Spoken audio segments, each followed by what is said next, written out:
बे समाव जोबोदनो मोनसे बाखनायजाथाव खौरां नोंथांमोननो बड'लेण्ड बुब्लिनि गेजेरजों लानानै फैदों। नंगौ, दुलाराय बर' फरायसा आफाद, बे दुलाराय बर' फरायसा आफादा आसाम नाङैनो 1000 फोरोंगिरिफोरखौ थिसनगोन। नंगौ, थारैनो बियो जोबोदनो बाखनायजाथाव हाबाफारि। 1000 फोरोंगिरिफोरखौ गुबुन गुबुन फरायसालिफोर, बर' बिजोंनि फरायसालिफोराव, जाय फरायसालिफोराव सासेल' फोरोंगिरि दङ, बै फोरोंगिरि थानाय फरायसालिफोराव गुन गोनां सोलोंथाइखौ नोजोर बोनानै दुलाराय बर' फरायसा आफादनि मोनसे बाखनायजाथाव हाबाफारि। आरो बे बाखनायजाथाव हाबाफारि बायदि दुलाराय बर' फरायसा आफादा मोनफ्रोमबो आसामनि गंफ्रोमबो फरायसालियाव, जाय फरायसालियाव सासेल' फोरोंगिरि दङ, बै फोरोंगिरि थानाय फरायसालियाव बेसेन होनाङालासिनो फोरोंनो थाखाय फोरोंगिरि थिसनगोन। नंगौ, बे समाव मोनसे गिदिर खौरां आरो जोबोद बाखनायजाथाव बे खौराङा। मानोना दुलाराय बर' फरायसा आफाद, जाय दुलाराय बर' फरायसा आफादा गुन गोनां सोलोंथाइखौ नोजोर बोनानै गुबुन गुबुन समाव गुबुन गुबुन हाबाफारि, बे हाबाफारिखौ मावबोबाय थादों। आरो बेबायदिनो दुलाराय बर' फरायसा आफादनि मोनसे गिदिर थांखि, बे गिदिर थांखि बायदियै आसामनि गुबुन गुबुन जिल्ला, गुबुन गुबुन जायगाफोराव दुलाराय बर' फरायसा आफादा जाय फरायसालिफोराव सासेल' फोरोंगिरि दं, बै फोरोंगिरि थानायाव सासे फोरोंगिरि थिसनगोन होननानै नैबे समाव जोंनिसिम खौरां सफैदों। आरो बेहाय आसाम नाङैनो 1000 फोरोंगिरिफोरखौ बैफोर फरायसालिफोराव थिसनगोन होननानै जोंनिसिम खौरां सफैदों। बे समाव जोबोद गोग्गाथाव आरो बाखनायथाव बे हाबाफारि। आरो बे हाबाफारियाव नैबे समाव दुलाराय बर' फरायसा आफादनि लोगो गाहाय नेहाथारि दिनेश ब्रह्मआ खौरांगिरिनि सिगाङाव फोरमायदों दि जाय फरायसालिफोराव सासेल' फोरोंगिरि दं, बै फोरोंगिरि थानाय फरायसालिफोराव फोरोंगिरि थिसनगोन होननानै बिथाङा फोरमायदों। बे समाव मोनसे सोंथि सिखाङो दि थांनाय 2020 मायथाइनि 27 जानुवारि जानानै थांनाय बिटिआर गोजोन गोरोबथा, बे गोजोन गोरोबथायावबो 6.3 दफा बायदियै फोरोंगिरि थिसननाय आरो फरायसालिफोरखौ, माखासे फरायसालिफोरखौ सरकारि खालामनाय, बे आयदाखौबो बे दफा बायदि दङमोन। नाथाय सोरखारा बे बिथिङाव बेसेबां नोजोर होदों, बेनि सायाव मोनसे गिदिर सोंथि जानानै फैदों। जायनि थाखाय दुलाराय बर' फरायसा आफाद, बे दुलाराय बर' फरायसा आफादा बर'नि सोलोंथाइखौ दावगाहोनो थाखाय, बर' बिजोंनि फरायसाफोरखौ जौगाहोनो थाखाय, फरायसाफोरखौ फोरोंनाय बिथिङाव दावखोहोनो थाखाय दुलाराय बर' फरायसा आफादनि नैबे थांखिखौ लानो गोनां जादों।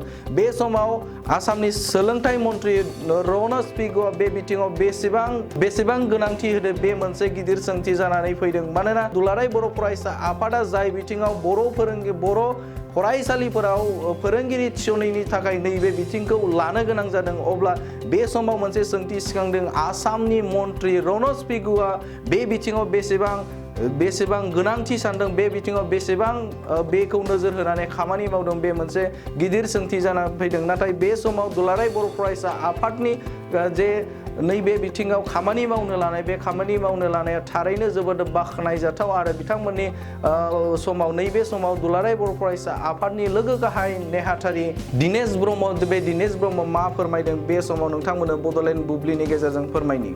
दुलाराय बर' फरायसा आफादा मोनसे बाथ्राखौ आं फोरमायना गोजोननाय मोन्दों जे जोङो 2021 मायथाइयाव मोनसे जों मावथांखि गोदान लादों। आरो बे मावथांखियानो जाहैबाय आदब आरो गुन गोनां सोलोंथाइनि मावथांखि।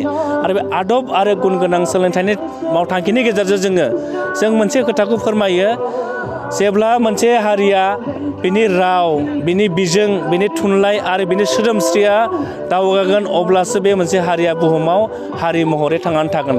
आरो जों बेखौनो फोथायो, जेब्लासिम बर' बिजोङा थांनानै थागोन, बर' हारियाबो जौगागोन। ओंखायनो बर' बिजोंनि फरायसालिफोरखौ जों फोथांनो थाखाय दुलाराय बर' फरायसा आफादा जायफोर सरकारि स्कुलाव बर' बिजोंनि सरकारि स्कुल, दासिमबो बेफोराव थोजासे फोरोंगिरि गैया, थोजासे फरायसा गैया, बेखौ जोङो मावफुंनो थाखाय दुलाराय बर' फरायसा आफादा जोङो जायफोर बर' बिजोंनि फरायसालिफोराव सासेल' फोरोंगिरि दङ, बेवहाय जों मा खालामदों, दुलाराय बर' फरायसा आफादा आसाम नाङैनो 1000 फोरोंगिरि थिसननो थाखाय जों मोनसे हाबाफारि लादों आरो जों मिथिनायाव जोंनि जिल्लाफोरा जोंनि दखरा आफादफोरा बेखौ मावबाय थादों आथिखाल जे 300नि बांसिन दुलाराय बर' फरायसा आफादनि बानजायनायाव जोङो बेसेन नाङै फोरोंगिरिखौ जों थिसननो हादों आरो जोंनि बे जि मिशन जोंनि मावथांखिया सोलिबाय थागोन आरो जों आसाम सरकारखौ जों खावलायदों आसामनि गिबि मन्थ्रिखौ जों खावलायदों सोलोंथाइ बिफाननि मन्थ्रिखौ जों खावलायदों जे बर' बिजोंनि फरायसालिफोराव